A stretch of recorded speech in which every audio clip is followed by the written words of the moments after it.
ప్రార్థన చేద్దాం. దేవుని వాక్యం కొరకు ప్రార్థన చేసుకుందాం. అందరూ మోకరించి ప్రార్థన చేద్దాం. పరిశుద్ధుడైన మా తండ్రి, నీకు వందనాలు, స్తోత్రాలు చెల్లించుకుంటున్నామయ్యా. గడిచిన కాలమంతా రెక్కల కింద భద్రపరిచి కృపలో మమ్మల్ని జ్ఞాపకం చేసుకున్నారు అయ్యా. పాటల ద్వారా ఎంతవరకు మీరు మహిమ పొందారయ్యా. వాక్యము చేతనైనా మీరు మాతో మాట్లాడండి. ఎవరు దీనుడే నీ సన్నిధిలో వణుకునో నేను వాడిని దృష్టించుతానని వాగ్దానము చేసావు కదనైనా. ఈ రోజునైనా నీ మాట్లాడమని ప్రార్థన చేసుకుంటున్నాం. అన్ని విషయాల్లో మీరు గొప్ప కార్యాలు చేయమని యేసుక్రీస్తు వారి నామములో ప్రార్థన చేసి అడిగి వేడుకుంటున్నాము తండ్రి. ఆమేన్. మీ అందరికీ వందనాలు. దేవుని వాక్యములో నుంచి కొన్ని విషయాలని మనం చదువుకున్నాం. అపోస్తుల కార్యము 9వ అధ్యాయము 31వ వచనం. కావున యూదయ గలిలయ సమరయ దేశముల అంతటా సంఘము క్షేమాభివృద్ధి నందుచు సమాధానము కలిగి ఉండెను. మరియు ప్రభునందు భయమును పరిశుద్ధాత్మ ఆదరణ కలిగి నడుచుకొనుచు విస్తరించుచు ఉండెను. ఆమేన్. ఈ మాటలు ప్రభువైన యేసుక్రీస్తు మనతో మాట్లాడుతున్న మాటలు. ఏం చెప్తున్నాడంటే, ఆ దినాల్లో సంఘమును గురించి ప్రభు మరి అపోస్తుడైన పౌలుతో కొన్ని విషయాలు మాట్లాడుతున్నాడు. ఈ మాటలు మనం చూడగలిగితే యూదయ సమరయ దేశముల యందులంతటా సంఘము క్షేమాభివృద్ధి నొంది ఉండాలంట. ఏముండాలంట? సంఘము క్షేమాభివృద్ధి నొంది ఉండాలంట.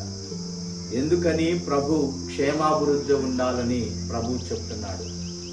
సంఘము ఎందుకు క్షేమాభివృద్ధి నొంది ఉండాలని ప్రభు మాట్లాడుతున్నాడు?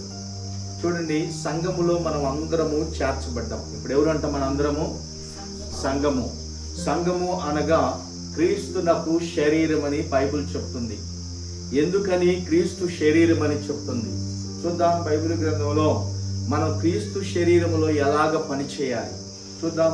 రోమీయులకు రాసిన పత్రిక 12వ అధ్యాయము 4-5 వచనాలు ఒకసారి మనం చదువుకుందాం.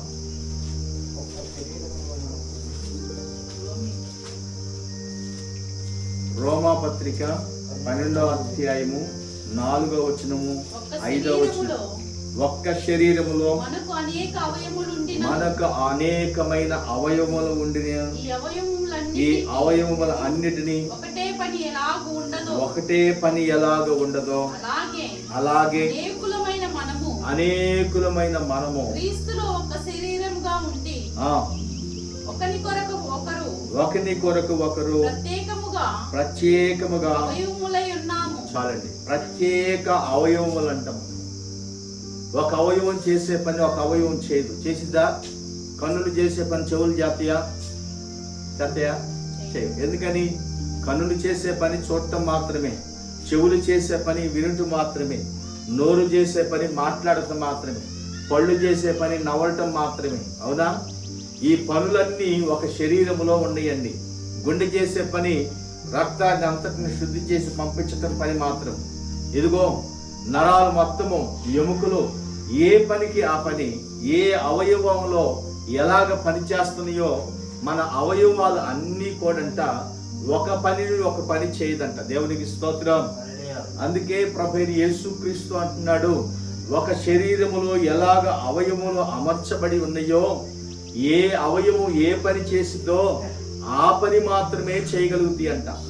మరి దేవుని సంఘములో ఉన్న నీవు నేను కూడా ఒక అవయవం అని మర్చిపోవద్దని. ఏమనంటే మనం ఇప్పుడు క్రీస్తు శరీరము, మనం అందరం ఎవరంటే ఇప్పుడు అవయవాలు. ఇప్పుడు నీ ఒక కన్ను అనుకున్నాం, ఆయన ఒక చెయ్యి అనుకున్నాం, నేను ఒక నోరు అనుకున్నాం.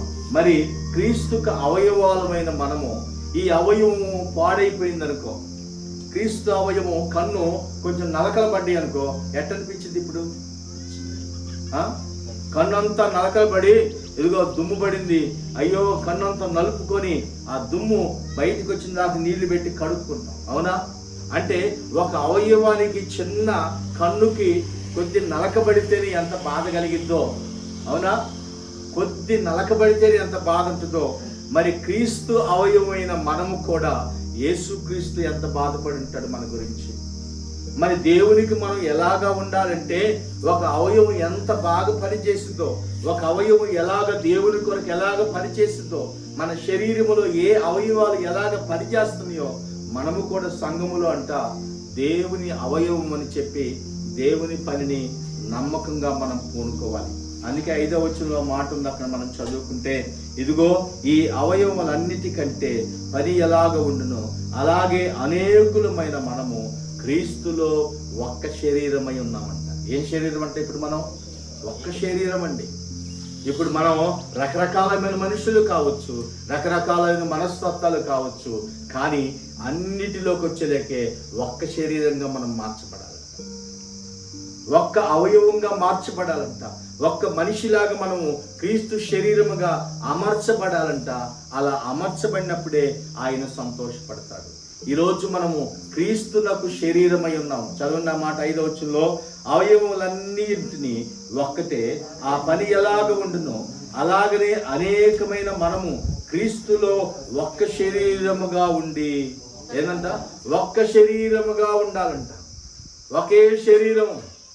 అవయవాలు దేహములో ఎన్నో ఉండేవి, కానీ శరీరం మాత్రము ఒకటే.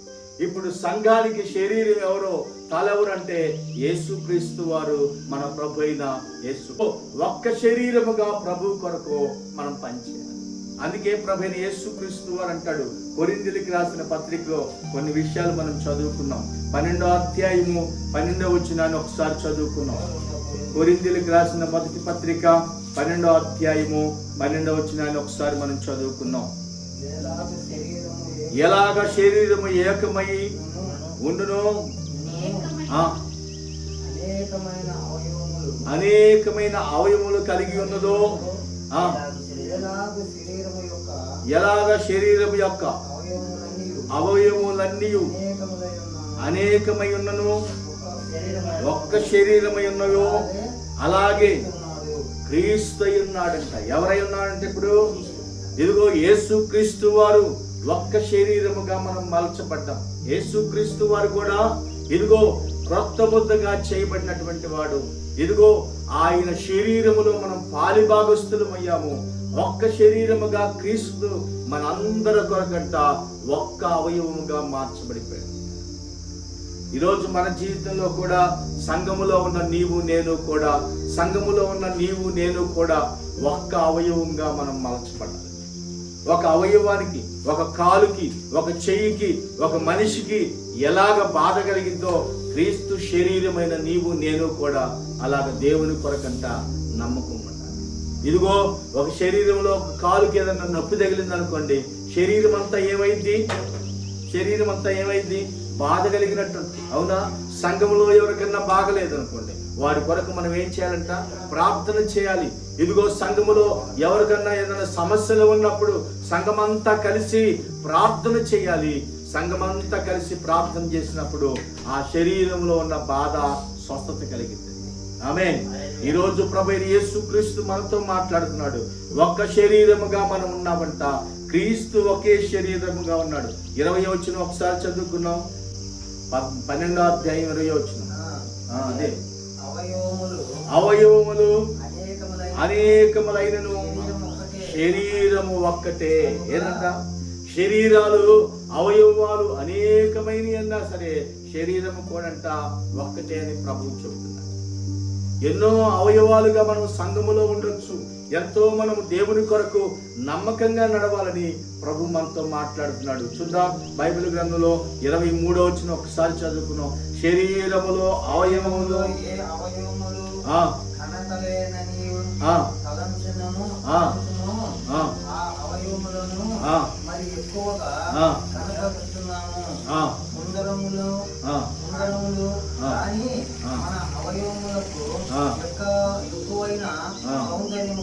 చాలండి. చూడండి బైబిల్లో రాయబడుతుంది, శరీరములో అవయవములో ఘనత లేని అని ఒకటొకటి అనుకోదంట. అనుకుంటుందా? ఇదిగో ఈ శరీరంలో ఈ చెయ్యి ఘనత లేదని చెప్పిద్దా? చెప్పదు. అయితే శరీరములో వివాదము లేక, ఏమి లేకంట? ఇప్పుడు శరీరములో ఉన్న అవయవాలు వివాదాలు పెట్టుకుంటాయా? చెప్పండి. ఎందుకని?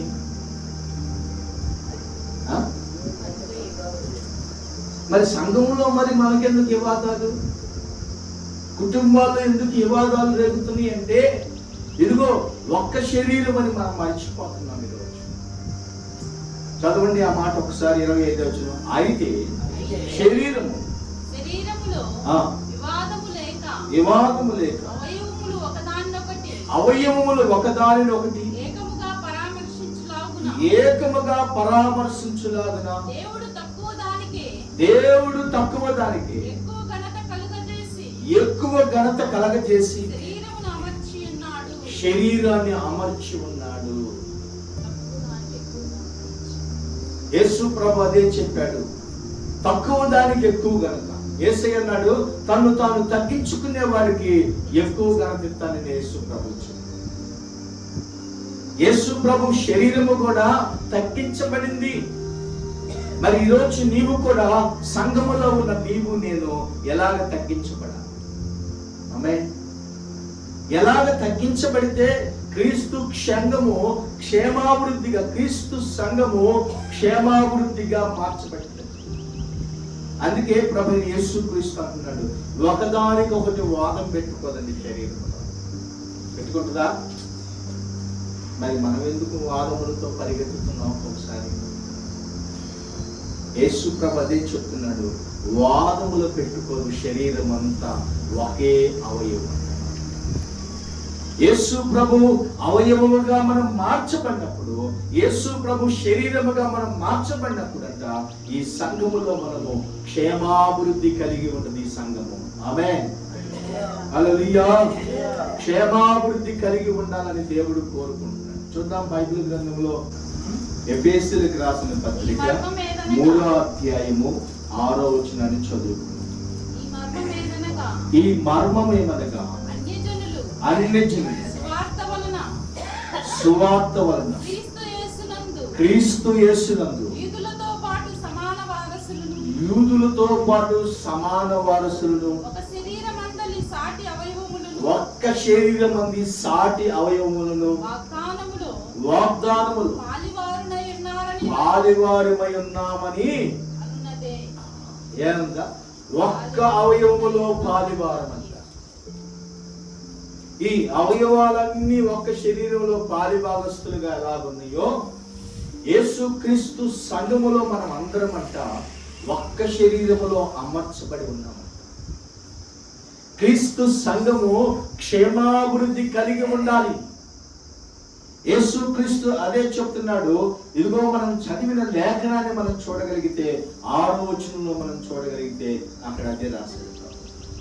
ఈ మర్మం ఏమనగా అన్యజనులు సువార్తను యేసుక్రీస్తునందు యూదులతో పాటు సమాన వారసులమంట. వారు కూడా సమాన వారసులుగా మార్చబడుతున్నారు. ఎలాగంటే క్రీస్తు శరీరములోకి ఎవరైతే వస్తారో, ఎవరైతే యేసు క్రీస్తునందు అంగీకరించబడతారో, ఎవరైతే యేసు క్రీస్తుని హృదయములో చేర్చుకొని సంఘములో చేర్చబడతారో, వారు కూడా సమానమైన వారసులుగా మారుతున్నారు. ఇప్పుడు వారసులకు హక్కు ఉంటుందా? ఉంటుంది. చెప్పాలి, వారసులకు హక్కు ఉంటుందా? ఉండదా? అవునా? వారసుడు కానివాడికి ఇక్కడ అదే రాశాడు, సమానమైన వారసులుగా మనల్ని ప్రభువు చేశాడు. ఈరోజు ప్రభుకి ఆస్తి పరులు మనము. ఈరోజు మన ప్రభు అయిన యేసుక్రీస్తు సమాన హక్కులు పొందుకునే వారసునిగా ప్రభు మనం చేశాడు. మరి దేవుడు దీన్ని మర్చిపోతాడా? సంఘానికి మనం ఎలా ఉండాలంటే ఒక ఎన్నుముకలాగా జీవించాలి. సంఘానికి మనం ఎలా ఉండాలంటే ఒక స్తంభముగా పనిచేయాలి. సంఘములో మనం ఎలాగో ఉండాలంటే, సంఘము క్షేమాభివృద్ధి పొందాలి అంటే ఏం చేయాలంట? సంఘము క్షేమాభివృద్ధి చేయాలంటే మనం అందరం అంట అవయవములుగా పనిచేయాలి. పోటీ పడకూడదండి. ఇదిగో నేను చేయను అందనుకోండి. శరీరంలో నేను చూడకుండా కళ్ళు మూసుకుంటా అందనుకోండి. ఇప్పుడు దేహం అంతా ఏమైంది చెప్పాలి, ఏమైంది? చీకటిమయం అయిపోతాం. పొట్టతో పోటీ పడ్డాయంట జర్నాశయంతో. నువ్వు అడిగితేనేనా, లేకపోతే మేము నడవలేమనుకుంటున్నావా, మేము పని చేయలేమనుకుంటున్నావా, మేము చూడలేమనుకుంటున్నావా అని ఈ అన్ని దాని మీద పోటీ పోయిందంట. నీ పని ఏంది? రేత్రి మేము తిన్నదాన్ని అరిగించటమే కానీ నీ పని ఏమి లేదు, నీకు పనే లేదు. చేతులతో నేను పని చేస్తున్నాను, కాళ్ళతో నేను పని చేస్తున్నాను, నోటితో నేను మాట్లాడుతున్నాను, లోనుని నువ్వు ఓరని కరిగించటమే నీ పని చెప్పి పొట్ట మీద అన్ని అవయవాలు పనిచేసింది. సరే అని చెప్పి అనుకుందంట. సరేలే మీరు తినగాకుండాలే, మీరు తినకుండా ఉంటే నేను అరిగించే పని ఉండదు కదా అని చెప్పాను. సరే మేము తినం అన్నారంట. పోటీ కట్టుకున్నారు. పోటీ కట్టుకోవాలి ఏమైంది? 4 రోజులు తెలియదు. శరీరానికి ఏమైపోతుంది? 4 రోజులు ఆనందం లేదు, శరీరం ఏమవుతుంది? నీరసం వస్తుంది.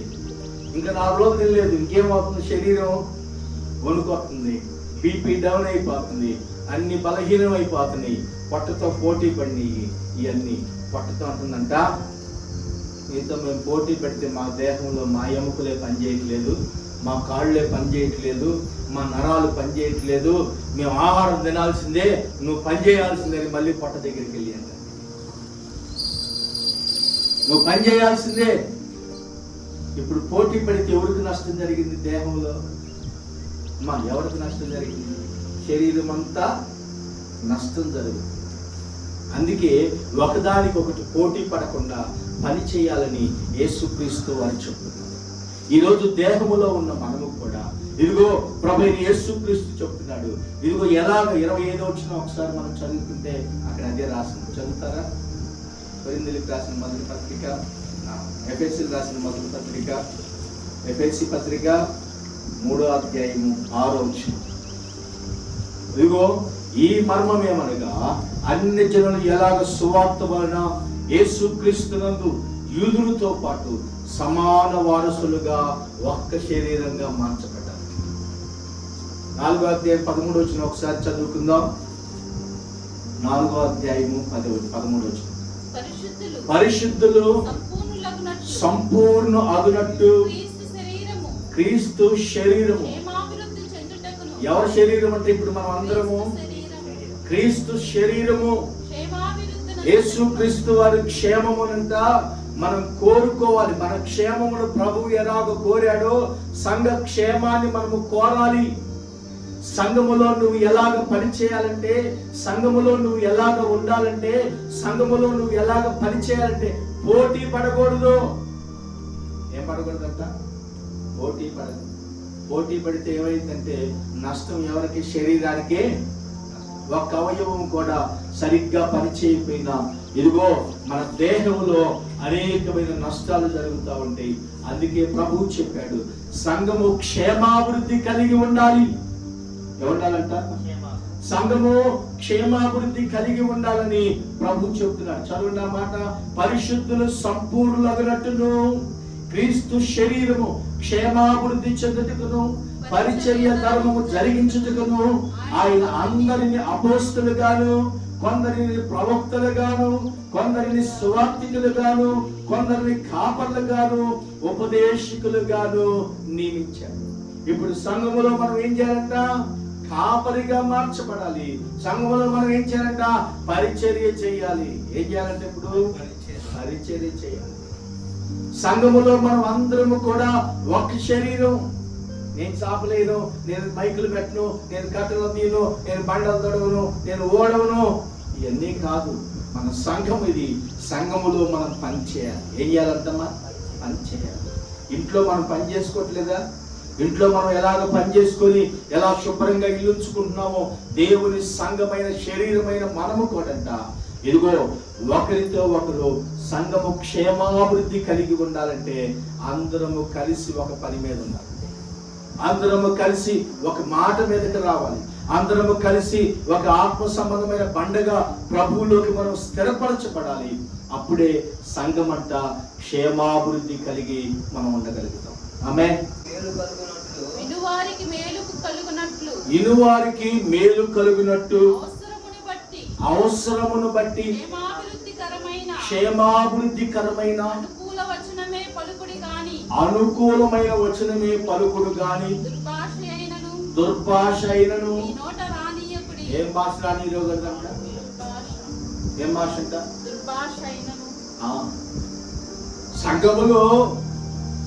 సంఘములో మనం నిలిచి ఉన్నాము. సంఘములో దేవుని శరీరమై ఉన్నాము. ఇప్పుడు సంఘములో ఉన్న నీవు నేను ఎలా ఉండాలంటే దుర్భాషలు ఆడకూడదు. ప్రాణం విసికింది ఎవరికి? ఒక ఆయనకి. ఎవరికి ప్రాణం విసికిందంట? ఒక ఆయనకి. బైబిల్లో ఒక ఆయనకి ప్రాణం విసిగిపోయి చనిపోవాలని అనుకున్నాడు. ఎవరంటే బలాఢ్యుడైన సంసోను. ప్రాణం విసిగిపోయింది. ఇదిగో మనము సంఘములో ఎలాగ నివాసము చేయాలంటే ఇదిగో వినువారికంట మేలు కలుగునట్టు. మన మాటలు ఎవరికి ఉండాలంటే వినేవారికి మేలుకరంగా ఉండాలి. వినేవారికంట దేవుని వాక్యములో రాయబడుతుంది మేలుకరంగానే ఉండాలి, కానీ కీడు చేసేటట్టుగా మనం పదాలు వాడకూడదు. కీడు చేయకూడదు. ఒక్కోసారి అపవాది శోధించింది, నిన్ను జాగ్రత్త శోధించిందని. ఎవరిలో అయినా దూరి శోధించింది. యోబు భార్యలో దూరి యోబుని శోధించినట్టుగా నీలో దూరి, నీ కుటుంబంలో దూరి, నీ బిడ్డల్లో దూరి, నీ భార్యలో దూరి, నీ యజమానుల్లో దూరి నిన్ను శోధించదు. ఒక్కోసారి కోపం రేపింది. కోపంలో పాపపు మాటలు చెప్తా ఉంటాడు. అందుకే యేసు ప్రభు అంటున్నాడు, నెమ్మది కలిగి ఉండాలి. మన ప్రభుని యేసు క్రీస్తు వాడు మనతో మాట్లాడు. ఈరోజు ప్రభుని యేసు క్రీస్తు అదే చెప్తున్నాడు. ఇదిగో మీ నోటి కంట వినివారికి మేలు కలిగినట్టు అవసరమైన మాటలను బట్టి క్షేమాభివృద్ధికరమైన అనుకూలమైన పలుకులు గాని దుర్భాషయే గాని మీ నోటికి రాని ఒకటి. 30 వచనం. దేవుని పరిశుద్ధాత్మను ఏం పడిందంటే ఇప్పుడు దేవుని ఆత్మ, దేవుని ఆత్మ మనలో ఉండంట దుఃఖపడతా ఉంటాడు. మనలో దేవుని ఆత్మ ఉన్నప్పుడు ఇదిగో అవి దుఃఖపడి ఏడుస్తూ ఉంటాడంట పరిశుద్ధాత్మని మనలో. అయ్యో నేను మీలో నివాసం ఉన్నాను, మీరు నాకు అవయవములై ఉన్నారు. ఇదిగో ఈ అవయవం పాడైపోతుంది, నోరు అపవిత్రమైపోతుంది, మన భాష దుర్భాషగా మారిపోతుంది. అందుకే ప్రభు అంటున్నాడు సంఘములో అంట క్షేమాభివృద్ధి కలగాలంటే మన నోటిని జాగ్రత్తగా. యేసు ప్రభు అదే చెప్పాడు. నోరు మంచి పెద్దవాళ్ళు అంటారు కొంతమంది, నోరు మంచిదైతే నోరు చెడ్డదైతే అంటే అంతా నోట్లోనే ఉందని అంట. అవునా? నోరు మంచిదైతే ఊరంతా మంచిదైందంట. నోరే చెడిపోతే ఒక్కోసారి అంటా ఉంటాం, మంచి ఆహారం తిన్న తర్వాత ఏదన్నా ఒక వస్తువు ఇచ్చారు, అది తినగానే నోరంతా పాడైపోయింది అనుకోండి, ఏమంటాం? అరే ఇందాక తిన్నదే బాగుంది, ఇది తిని నోరంతా పాడు చేసుకున్నాను కాసేపు. అవునా కదా? ఇదిగో నోరు ఏటిని కోరుతుందంటే మంచి వాటిని కోరుతుంది. యేసు ప్రభు కూడా ఏం కోరుతున్నాడంటే ఇదిగో మంచివాటి దేవుని పరిశుద్ధాత్మనంట మీరు దుఃఖపడచ్చు. దేవుని ఆత్మ దుఃఖపడుతుందంట మనలో ఉంది. అయ్యో నేను సంగమునుగా కూడి ఉన్నాము, శరీరముగా ఉన్నాను, అవయవముగా ఉన్నాను, ఇది పాడైపోతుంది ఈ అవయవని దేవుడు ఆత్మ అంట దుఃఖపడుతుంది. ఈరోజు ప్రభువైన యేసుక్రీస్తు మనతో మాట్లాడుతున్నాడు. దేవుని ఆత్మ దుఃఖపడితే ప్రభు మనలో నివాసం ఉండడు. మన నుంచి అంట పరిశుద్ధాత్మ వెళ్ళిపోయింది. ఆత్మ వెళ్ళిపోయిన తర్వాత ఏం చేస్తాం శరీరంతో? చెప్పండి. ప్రాణం వెళ్ళిపోయిందండి శరీరంలో నుంచి. ఇప్పుడు ఏం చేసింది ఈ శరీరం? చెప్పండి. అర్థమవుతుంది? దీనిలో నుంచి ప్రాణం వెళ్ళిపోయింది, ఆత్మ వెళ్ళిపోయింది. మరి శరీరం ఏం చేయగలిగింది? చేయగలిగిందా? పరిశుద్ధాత్మ మనలో నుంచి వెళ్ళిపోయిన తర్వాత కార్యాలు జరగవు. పరిశుద్ధాత్మ మనలో నుంచి వెళ్ళిపోయిన తర్వాత సమాధానం ఉండదు ఆ ఇంట్లో. పరిశుద్ధాత్మ మనలో నుంచి వెళ్ళిపోయిన తర్వాత ఐక్యత ఉండదు. పరిశుద్ధాత్మ మనలో నుంచి వెళ్ళిపోయిన తర్వాత ఎవరితో కూడా ఎలా మాట్లాడతామో తెలియదు. అందుకే దేవుని ఆత్మనంతా మనం దుఃఖపరచకూడదని ప్రభు మనతో మాట్లాడుతున్నాడు. ఈరోజు ప్రభు అంటున్నాడు, సంఘానికి నీవు క్షేమకరంగానే ఉండాలి కానీ, సంఘానికి నీవు ఆశీర్వాదకరంగానే ఉండాలి కానీ, సంఘానికి నీవు పనికొచ్చే అవయవంగానే ఉండాలి కానీ, సంఘానికి నీవు పనికిరాని వ్యక్తిగా ఉండకూడదు. ప్రభు నిన్ను సంఘములో చేర్చాడు, ఆయన శరీరంలో అమర్చుకున్నాడు. ఇప్పుడు నేను పని చేయనంటే ఊరుకుంటుందా? శరీరం చెప్పాలి, ఇప్పుడు నేను పని చేయను అని అందరితో కాలు ఊరుకుంటావా? పోవాల్సిందే, పనికి పోవాల్సిందే. పనికి పోతే పోయాక్కడి నుంచి వచ్చింది. లే, పొద్దున్నే లే, పోవండు, త్వరగా అన్నం క్యారేజీ కట్టుకొని వెళ్ళాలేదు. ఇప్పుడు నేను అన్నానుకో, శరీరం నేను చేయను కొనుక్కుంటా అన్నాను, ఆత్మ ఊరుకుంటుందా? ఊరుకుంటుందా? అమ్మో, పిల్లలు అల్లాడిపోతారు. వాళ్ళ చదువులకు డబ్బులు కావాలి, వాళ్ళ కుటుంబానికి డబ్బులు కావాలి, సరుకులు తెచ్చుకోవాలి, ఎన్నో అవసరాలు ఉన్నాయి. కొనుక్కుంటే ఎట్లా ఒకటి నలుగురితో పాటు కాస్త నలుగురిలో పోతే ఆ సంతోషం వచ్చిందని చెప్పి పరిగెత్తాం. అవునా కదా? దేనికంటే మనము క్షేమాభివృద్ధి కలిగి ఉండాలంటే, ఇదిగో కుటుంబము క్షేమాభివృద్ధి కలిగి ఉండాలంటే మనం ఏం చేయాలంటే, ఇదిగో వీటన్నిటిలో నుండంట దేవునికి మహిమ తీసుకురావాలి. ఆమేన్. బైబిల్లో ఒక మాట ఉంటుంది, మేమంట దొంగిలిల్లు అవని అంటున్నారంట. దేవుడు అంటున్నాడంట, ఇదిగో మీరు దొంగతనం చేశారు నా సొమ్మును అన్నాడు. మేమేం సొమ్మును దొంగతనం చేసామయ్యా? ఇప్పుడు మనం దొంగతనం చేసామా? చెప్పాలి. దేవుని మందిరానికి వస్తున్నాం, ప్రార్థన చేస్తున్నాం, ఇదిగో అన్ని దేవుడి కొరకు మనం నమ్మకంగా నివాసం ఉన్నాం. మరి దేవుడు ఎందుకు మనుషుల్ని నా యొద్ద మీరు దొంగిలిల్లారని అంటున్నాడు? చూద్దాం. మలాకి గ్రంథము 3వ అధ్యాయం, మలాకి గ్రంథము 3వ అధ్యాయం మరి 7, 8. మానవుడు దేవుని యొద్ద దొంగిలునా? 8 వచ్చింది. మానవుడు దేవుని యొద్ద దొంగిలునా? అయితే మీరు నా యొద్ద దొంగిలిల్లుతురు. దేని విషయములో? చూడండి, దేవుడు అంటున్నాడు, మానవుడితో అంటున్నాడు, మీరు నా యొద్ద దొంగిలిల్లారని అంటున్నాడు. అయితే మానవుడు అంటున్నాడంట, మేము ఏం దొంగలించావు నీ దగ్గర? చదువుతారా మాటలు? 10వ భాగమును ప్రతిష్ట అర్పణలు ఏమిట్లేదు. మనం 10వ భాగం. ఇప్పుడు మనం పనికి వెళ్తున్నామండి, వెళ్తున్నావా? రోజు పని చేస్తున్నాం. 10వ భాగం అంటే ఏంది? ఇప్పుడు రోజు పనికి వెళ్తున్నాము, పనికి వెళ్ళిపోయిన దాంట్లో అంట దేవునికి ఏమి ఇవ్వాలంట? 10వ భాగం. ఇప్పుడు 100 రూపాయలు సంపాదించామండి, 100 రూపాయలు ఇప్పుడు 10వ భాగం అంటే ఎంత? 10 రూపాయలు. ఇప్పుడు ఎక్కడ తెచ్చియాలంట? దేవుని మందిరములోనికంట 10వ భాగము తెచ్చి దేవునికి. ఎందుకు ఇవ్వాలి? ఇచ్చినందువల్ల ఏం జరిగిందని బైబిల్ చెప్తుందంటే, చూడండి అక్కడ రాయబడుతుంది కింద వచ్చిన వాళ్ళు, జనులందరూ 10వ భాగము ప్రతిష్టార్పణలు లేక దొంగిలిది. ఈ జనులు నా యొద్ద 9 వచ్చిన, ఈ జనులు నా యొద్ద దొంగిలించునే ఉన్నారు. ఇదిగో దేవుని మందిరములో అంటే ఆహారం ఉండినట్టును 10వ భాగం అంతయు మీరు నా మందిరపు నిధులలోనికి తీసుకొచ్చి మీరు చేసి మీరు నన్ను శోధించిన ఎడల ఏమిపుతాడండి దేవుడు? ఇప్పుడు ఏమండి? ఆకాశ వాకిళ్ళు విప్పి ఏం జాలనంట? పట్టజాలనంత విస్తారమైన. ఇప్పుడు దేవుడు దీవించింది మా, ఇప్పుడు దేవుడు దీవిస్తే ఆగిద్దా? ఇప్పుడు మనం ప్రయాసపడి కొంచెమే తెచ్చుకుంటున్నాము. దేవుని మందిరములోని కంటే 10వ భాగం తెచ్చినప్పుడంట దేవుడు అంటున్నాడు వారితో, ఇదిగో పట్టజాలనంత విస్తారమైన దీవెలతో. పట్టజాలం అంట దీవెలను కుమ్మరిస్తే, పట్టజాలనంత దీవెలతో నేను కుమ్మరిస్తాను. పట్టజాలనంత దీవెలతో కుమ్మరించదును. సైన్యములకు అధిపతి యెహోవా సెలవిచ్చుచున్నాడు. మీ పంటలు పురుగులు తినివేయువు, నేను గద్దించదును.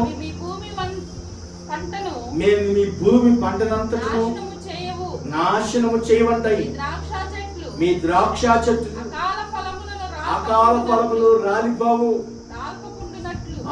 సైన్యములకు అధిపతి యెహోవా సెలవిచ్చుచున్నాడు. ఈ కింద వచనాలు మీరు అన్ని చదివితే అక్కడ రాయబడింది, దేవుడు మందిరములోనికి తెచ్చినప్పుడంట విస్తారమైన దీవెనలు మీకు కుమ్మరించి మీ పంటకి నష్టమును కలగజేయడంట. దేవుని సంఘములో ఉన్న మనం ఏమి చేయాలంటే, సంఘము క్షేమాభివృద్ధి కలిగి ఉండాలంటే ఇదిగో మనము దేవుని మందిరములను కంట ఆయన నిధులు ఆయనకి అప్పచెప్పాలి. ఆమేన్. ఇప్పుడు మనం దేవుని మందిరంలోకి వచ్చి మనం దేవుని దగ్గరికి ప్రార్థన చేస్తున్నాము. అయ్యా నాకు సహాయం చేయండి ఆయన, నా ప్రార్థన మీరు ఆలకించమని దేవుని సన్నిధిలో అడుగుతూ ఉన్నాము. అవునా కదా?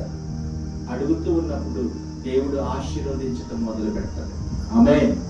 దేవునికి స్తోత్రం. చూడండి, ఇప్పుడు శరీరములో ఒక అవయవం కుళ్ళిపోతున్నది. షుగర్ వచ్చింది కొంతమందికి, నేను చూశాను. కాళ్ళలో చిన్నగా పుండు పడింది. పుండు పడి ఇక్కడే ఉన్నాడు ఆయన, అంతకుముందు తెలుసా, చనిపోయాడు. చిన్న పుండు పడింది. ఆ పుండు పడింది తను చూపించుకున్నాడు. అది లోన తినేసింది. లోన్ అంతా సెప్టిక్ అయిపోయింది. మనిషే చనిపోయాడు. కాలు తీసేశారు. కాలు తీసేసిన తర్వాత వెళ్ళి నేను ప్రార్థన చేశాను. ఏందయ్యా బాబావాళ్ళు గారు ఉంటే, ఏందయ్యా షుగర్ వల్ల కాలు తీసేయాలన్న సెప్టిక్ అయింది. కాలు తీసేసిన తర్వాత ఇంకా సెప్టిక్ ఎక్కువ అయిపోయింది. చూడండి, దేవుని ఎప్పుడు మరణం వచ్చిందో మనకు తెలియదు. మరి ఆయన ప్రభువునందు నిద్రించాడు, రక్షించబడ్డాడు. ప్రభు రాజ్యములో ఆయన నివాసము చేస్తున్నాడు. ఆమేన్. హల్లెలూయా. ఎవరి రాజ్యంలో అంట? ప్రభు రాజ్యములో ఉంటున్నాడంట. అందుకే ప్రభు చెబుతున్నాడు, ఇదిగో మీరందరంట క్రీస్తులకు శరీరములై అవయములై ఉన్నారు. మీరు దుర్భాషలు ఆడకూడదు ఈ శరీరంలో. ఏమండి? దేవుని సంఘములో ఉండి, దేవుని బిడ్డలమై ఉండి, దేవుని సంఘములో మనం ఉండి ఇదిగో ప్రథమ ఫలాలే మనం దొంగిలించిపోతున్నామంట. దేవుడు అంటున్నాడు, మీరు నా యొద్ద దొంగిలి ఉన్నారు. అమ్మా మేమేం పని చేయట్లేదు అయ్యా, ముసలోడికి అయిపోయింది అయ్యా. మంచిదే, ముసలోళ్ళు అయిపోయారు. పనిచేసే వాళ్ళ గురించి ప్రభు చెప్తున్నాడు. పనిచేసే వాళ్ళ గురించి ప్రభు మరి పెన్షన్ వస్తుందిగా, దేవుడు గవర్నమెంట్ ఇచ్చిందిగా, ఇచ్చిందా లేదు? అవునా? మరి దేవునికి మరి దానిలో కూడా ఒక తల్లి అంట యేసు ప్రభు దగ్గరికి వచ్చి అందరూ కానుకలు వేస్తున్నారంట. బైబిల్లో రాస్తుంది. అందరూ కానుకలు వేస్తుంటే యేసు ప్రభు దగ్గరికి వచ్చిందంట. ఆ తల్లి వచ్చి ఆ 2 కాసులు తెచ్చి పెట్లో వేసి యేసు ప్రభు అది చూస్తున్నాడు. బైబిల్లో రాసింది, మీరు చదివితే యేసు ప్రభు అది చూస్తున్నాడంట. అందరితో యేసు ప్రభు ఒక మాట అన్నాడు. చాలా మంది ఉన్న దాంట్లో అంతట్లో వేలు ఉన్న వేశారు, లక్షలు ఉన్న వేశారు, అందరూ వేశారు. ఆమెకంట 2 కాసులు ఉన్నాయంట. ఆ 2 కాసులు తెచ్చి ఈ దేవుని మందిరంలో యాత్రని వేసాడు. యేసయ్య ఆ 2 కాసులు చూశాడు. ఆమేన్. ఎంత విలువ వచ్చింది ఆ 2 కాసులు. నీకు ఉన్న దానిలోనే ఇవ్వాలి. ఆమెకి ఉన్నది 2 కాసులే అంట, ఇంకా లేవు. యేసయ్య దగ్గరికి వచ్చి ఆ 2 కాసులు యేసు ప్రభు దాన్ని మెన్షన్ చేసి చెప్పాడు. ఏమో ఇక్కడ ఉన్న వారందరిలో కల్లా విలువైన కానుక ఏమే వేసిందని చెప్పాడు. ఆమేన్. ఏమేసిందంట? ఇక్కడ ఉన్న వారిలో విలువైన కానుక ఏమే వేసింది? మేము 10,000 వేసాం అయ్యా, మేము 5,000 ఇచ్చాం అయ్యా, మేము 4,000 ఇచ్చాం అయ్యా, మేము 3,000 ఇచ్చాం. అది కాదు, నీకు ఉన్న దాంట్లో ఇచ్చావు, ఏమకంట లేని దాంట్లో ఇచ్చిందండి. ఆమేన్. యేసయ్య అది చూశాడండి. నీ హృదయం ఎలా ఉండాలంటే, నీకు ఏమీ లేకపోయినా, నీకు అన్నీ ఉన్నప్పుడు కాదు, ఏమిటో ఏమీ లేకపోయినప్పుడు వేసినప్పుడే యేసయ్య చూశాడంట ఆమె హృదయం. అందుకే యేసయ్య వారి మధ్యలో ఆమెతో చెప్తున్నాడు, అందరికంటే ఏమి ఎక్కువ వేసింది. ఆమేన్. ఆమెను అక్కడ గణపరిచాడు.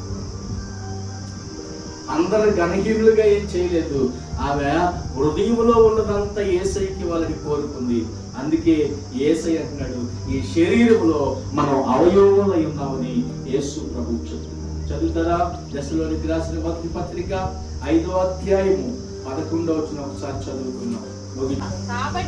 కాబట్టి మీరు ఇప్పుడు చేయుచున్నట్టుగాని ఒకరిని ఆదరించి ఒకని కొరకు క్షేమాభివృద్ధి కలుగు చేయండి. సహోదరులారా మీలో ప్రయాసపడుతూ ప్రభువునందు మీకు పైవారైండి మన్నన చేసి వాని పనిని బట్టి వారికి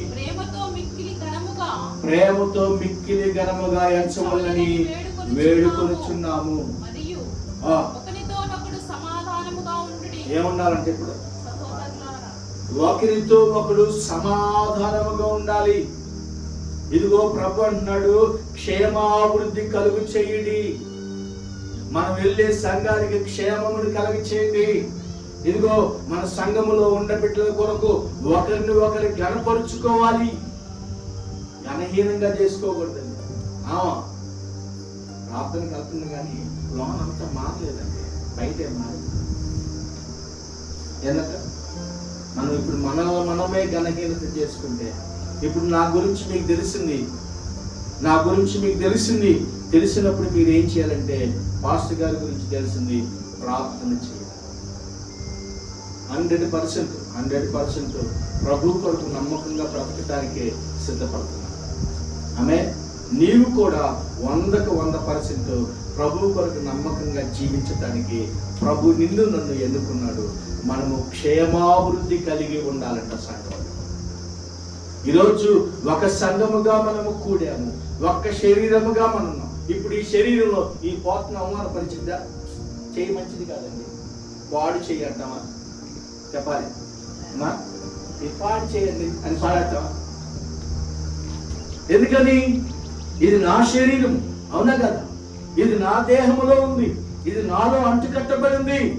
మరి సంఘములో నీవు కూడా ఒక్క శరీరముగా ఉన్న నీవు కూడా ఘనహీనపరచొద్దు నీ శరీరములో ఉన్న అవయవాలని. ప్రభుత్వం క్షేమాభివృద్ధి కలగాలి, సంఘము క్షేమంగా ఉండాలంటే ఘనహీనపరుచుకోకూడదని ప్రభు చెబుతున్నాడు. ఒకదాన్ని ఒకరు ఘనపరుచుకోవాలని ప్రభు మనతో మాట్లాడు. నా శరీరంలో నా చెయ్యి బాగా పనిచేస్తుందండి, నా శరీరంలో నా కళ్ళు మంచి వాటిని చూస్తాయండి, నా శరీరంలో ఇదిగో నా మనసంతా కూడా దేవుని కొరకు మోకరించేటట్టు నా శరీరం మోకరిస్తుంది. నా శరీరంలో ఇదిగో ప్రతి అవయవము పనిచేస్తుందండి దేవుని కోసం. నా శరీరంలో నా శరీరాన్ని నేను ఘనహీనపరచుకోండి. మరి మనం ఎందుకు ఘనహీనపరచుకుంటున్నాం? మనం ఎందుకు మనల్ని తగ్గించి మాట్లాడుకుంటున్నాం? మనం ఒకరితో ఒకరు సమాధానం లేకుండా పోతున్నామంటే ఇదిగో ఇది నా శరీరం అని అనుకోలేకపోతున్నావు, నా సంఘం అని అనుకోలేకపోతున్నావు, నా బిడ్డలని అనుకోలేకపోతున్నావు, నా కుటుంబం అని అనుకోలేకపోతున్నావు. అందుకే ఘనహీనపరచుకుంటున్నావు. ఇది నా సంఘము, ఇది నా పిల్లలు, వీళ్ళు నా కుటుంబీకులు, వీళ్ళు నా ఆత్మీయులని చెప్పి నువ్వు అనుకున్నప్పుడే సంఘానికంట క్షేమాభివృద్ధి కలగ చేసేదానిగా నువ్వు మార్చబడతావు. సంఘము క్షేమంగా లేకపోతే క్రీస్తు కూడా అక్కడ నివాసము చేయలేదు. ఈరోజు నీవు దేవుని వాక్యం వింటున్న నీవు నేను సహోదరులతో ఐక్యత కలిగి ఉన్నాము, సమాధానపడి ఉన్నాము, దుర్భాషలు ఆపేద్దాము. మనమంట పరిశుద్ధాత్మనంట దుఃఖపరచుకోండి. దేవుని ఆత్మ ఏమైంది మనలో నుంచి దుఃఖపడతా ఉంటుందంట నువ్వు మాట్లాడే మాటలు బట్టి. యేసయ్య అదే చెప్తున్నాడు. ప్రభు అంటున్నాడు, ఇదిగో సంఘమును క్షేమాభివృద్ధి కలగ చేయుటకు దేవుడు ఈరోజు మనం నియమించాడే కానీ సంఘాన్ని గలిబిలి చేయడానికి, సంఘాన్ని పాడు చేయడానికి, సంఘాన్ని ఘనహీనపరచడానికి ప్రభు మనల్ని ఎన్నుకోలేదు. మనంట క్షేమముగా ఉండాలని ప్రభు మనల్ని యేసుక్రీస్తు వారు సంఘము కొరకు, సంఘములో ఉన్న మనందరి కొరకంట యేసయ్య తన ప్రాణమును వెలగా చెల్లించాడు. ఎందుకు మన కొరకు ప్రాణం యేసుక్రీస్తు వారు పెట్టాడంటే మనము క్షేమంగా ఉండాలని, సంఘము క్షేమాభివృద్ధి కలిగి ఉండాలని, మన అందరి నిమిత్తమంట యేసుక్రీస్తు వారు సిలువలో బలిగా మార్చబడ్డాడు. ఇప్పుడు మీ అందరి కోసం నేను చచ్చిపోమంటే చచ్చిపోతానా? మాస్టర్ గారు మీరు మా అందరి కొరకు చచ్చిపోయింది అన్నా ఉంటాను. నేనేమంటాను? అమ్మో నేను చచ్చిపోనాయి అంటాను. ఎందుకని? యేసుక్రీస్తు వారు మనందరి కొరకు ఆయన బలిగా అర్పించబడ్డాడు. ఆయన మనందరి కొరకు తను తాను పరలోక రాజ్యాన్ని విడిచి తను తాను అర్పించుకున్నాడు. చూడండి, నేను చేయలేని పని, నువ్వు చేయలేని పని మన యేసయ్య మనందరి కొరకు ఆయన పని చేశాడు. ఆయన బలిగా అర్పించబడ్డాడు. ఆయన సిలువ మరణం పొందినంతగా తను తాను తగ్గించుకున్నాడు. మరి మనం తగ్గించుకుంటున్నావా? తగ్గించుకోకపోతే తగ్గించుకుందామా? యేసు ప్రభువు చెప్తున్నాడు, తను తాను తగ్గించుకునేవాడు హెచ్చించబడతాడంట. ఈ యేసయ్య తను తాను తగ్గించుకున్నాడు. అన్ని విషయంలో తగ్గించుకున్నాడు. కైపా దగ్గర తగ్గించుకున్నాడు, ఇదిగో పిలాతు దగ్గర తగ్గించుకున్నాడు, ఇదిగో మహాసభ ఎదుట తగ్గించుకున్నాడు. ఆయన అన్నిటి దగ్గర తగ్గించుకున్నాడు. మరి నువ్వెందుకు తగ్గించుకోవట్లేదు? సంఘములో ఉన్న నీవు విమర్శించగా ఎదుటి సహోదరు గురించి, ఎదుటి వారి గురించి విమర్శించొద్దు. ఎదుటి వారి గురించి నీకు తప్పు తెలిసినప్పుడు వారి గురించి ప్రార్థన చెయ్యి, మారు మనసు పొందాలయ్యా. నేను కూడా అట్నే ఉన్నాను అప్పుడు లోకంలో ఉన్నప్పుడు, అంతేనా? నేను కూడా అట్నే ఉన్నానుగా లోకంలో ఉన్నప్పుడు. ఇప్పుడు ఏదో క్రీస్తుని తెలుసుకొని తెల్ల బట్టలు వేసుకొని దేవుడి పెట్టలాగా బతుకుతున్నాను, కానీ నేను యేసు క్రీస్తు ఎరగక మునుపు అట్నే ఉన్నాను. నా ప్రభు నా కొరకు ప్రాణం పెట్టాడు. నా ప్రభు నా కొరకు సిలువలో బలిగా అర్పించబడ్డాడు. నా ప్రభు నా కొరకు తను తాను తగ్గించుకున్నాడు. నేను కూడా ఎదుటి వారి నిమిత్తమై తగ్గించబడాలి. ఎదుటి వారి లోపములు చూసి నేను ఎగతాళి చేయకుండా వారి కొరకు ప్రార్థన చేయాలని ప్రభు మనతో మాట్లాడుతున్నాడు. ఆమేన్. యేసు ప్రభు మన కొరకు మన లోపమును చూసినప్పుడు యేసయ్యంట ఆయన చేదరించుకోలేదు, కానీ మనల్ని ప్రేమించాడు. ప్రేమించాలి. యేసయ్య మనల్ని ప్రేమించాడు. ప్రేమించిన దేవుడు ప్రేమించిన మన జీవితాన్ని యేసుక్రీస్తుకు అర్పిద్దాం. ఈరోజు ప్రభు అంటున్నాడు, సంఘములో ఉన్న నీవు క్షేమాభివృద్ధి కలిగి ఉండాలంటే ఒకరికొకరు లోబడి, నాకన్నా గొప్పోళ్ళండి వాళ్ళు, నాకన్నా గొప్పోడండి షఫీ, నాకన్నా గొప్పవాడండి అబ్బాయి, నాకన్నా గొప్పదండి ఆమె చాలా మంచిదండి అని చెప్పుకోవాలి. కానీ మన లోపాలు వెతుక్కూడదు. ఈ చెయ్యిని లోపంగా వెతికితే ఈ చెయ్యి పనిచేయదు. పనిచేస్తుందా? ఏమంటే పనిచేస్తుందా? ఈరోజు ప్రభు యేసుక్రీస్తు మనతో మాట్లాడుతున్నాడు. సంఘం అంట క్షేమాభివృద్ధి కలిగి ఉండాలి. ఏముండాలంట? క్షేమాభివృద్ధి కలిగి ఉండాలంటే అవయవాలన్నీ బాగా పనిచేయాలి. పోట్లాడుకోకూడదు, వ్యతిరేకించుకోకూడదు, ఇదిగో నేను చేయనని అనకూడదు.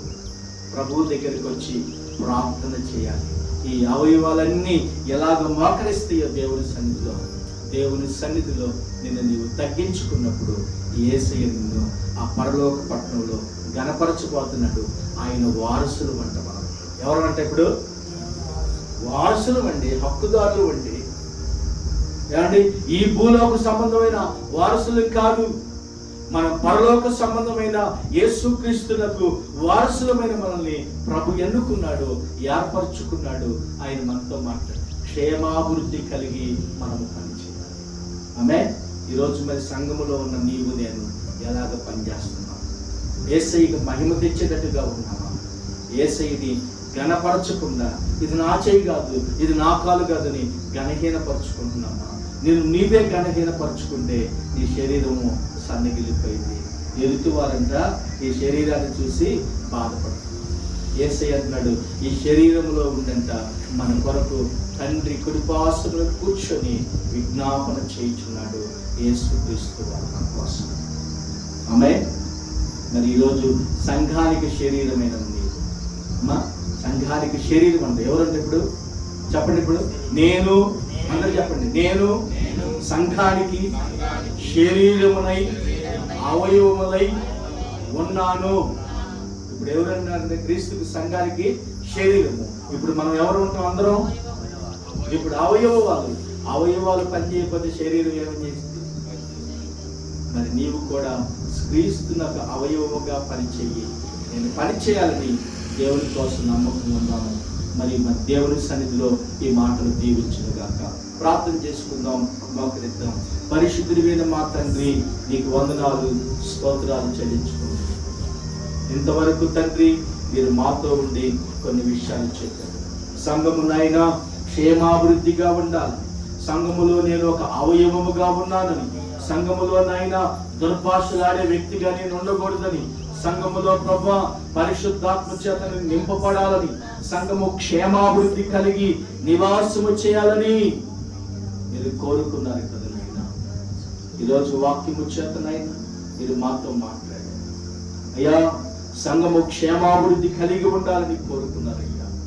ఈ రోజునైనా నీ సన్నిధిలోకి వచ్చి మేము అడుగుచున్నాము, మమ్మల్ని దీవించండి నాయన.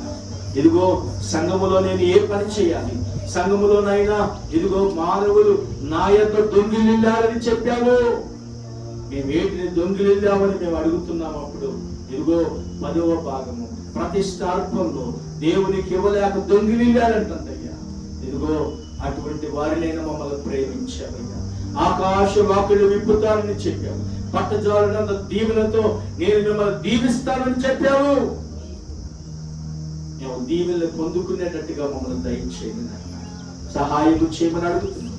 ఈరోజు వాక్యము చేతనైనా మా అందరితో మాట్లాడినందుకు స్తోత్రాలు చెల్లించుకుంటాం. యేసుక్రీస్తు వారి నామములో ప్రార్థన చేసి అడిగి వేడుకొని పొందుకున్నాము తండ్రి, ఆమేన్. మన తండ్రి అయిన దేవుడి దీవెన, కుమారుడైన యేసుక్రీస్తు వారి కృప, పరిశుద్ధాత్మ దేవుడు అన్నమైన సహవాసం సకల పరిశుద్ధులకు మనకును ఆయన కృప తోడై నడిపించునుగాక. ఆమేన్. అందరికీ వందనాలు. ప్రభు